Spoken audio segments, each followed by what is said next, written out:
Hey everybody, this is Randy Mantooth, Johnny Gage show on Emergency. He got emotional when he talked about it. Not about the show, not about the fame, about the debt. In what became his most watched final interview, recorded in 2013 for the Television Academy Foundation, Randolph Mantooth said something that stopped everyone who heard it. He was talking about paramedics, about the profession he had spent 50 years advocating for. And then the story turned personal. In the 1970s, during the height of emergency, he was saved by paramedics who identified carbon monoxide poisoning from a malfunctioning furnace in his home. And then in the 1980s, his sister was in a car accident, and emergency personnel brought her back from the dead.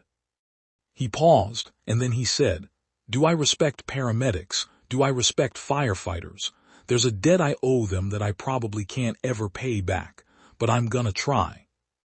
That sentence, from a man who spent 5 decades trying, that is the last interview, that is the whole story. Randolph Mantooth died on Thursday, July 9, 2026, at a hospice facility in Ventura, California. He was 80 years old. His brother Donald confirmed that he had been sick for several years with a variety of cancers, beginning with throat cancer diagnosed in 2015, and kept getting thinner and thinner. He died peacefully surrounded by friends and family.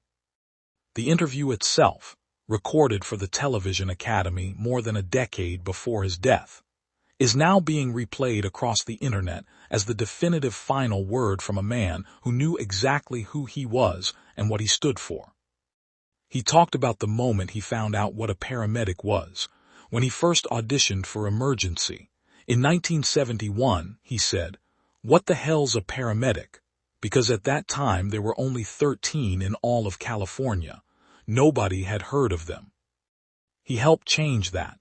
6 seasons of Emergency ran from 1972 to 1977, and what followed was a documented, verifiable shift in how America understood paramedic services. The show made the profession visible, made it heroic, made it something young people wanted to do. He was proud of that, more proud of it than the fame. He also talked about Loving, the ABC soap opera he described as one of the best professional experiences of his life. He said, "I would swing my feet out of bed in the morning and I'd go, 'Oh my God, and they're paying me.' I had a blast." Swinging his feet out of bed, still delighted, across a 50-year career that included Emergency, Loving, General Hospital, Charlie's Angels, L.A. Law, Criminal Minds, and Sons of Anarchy, still finding joy in the work, still grateful he got to do it. Kevin Tigg, who played his partner Roy DeSoto on Emergency, who asked to serve as best man at Mantooth's second wedding in 2002, said simply, "We were both working-class kids on our first show."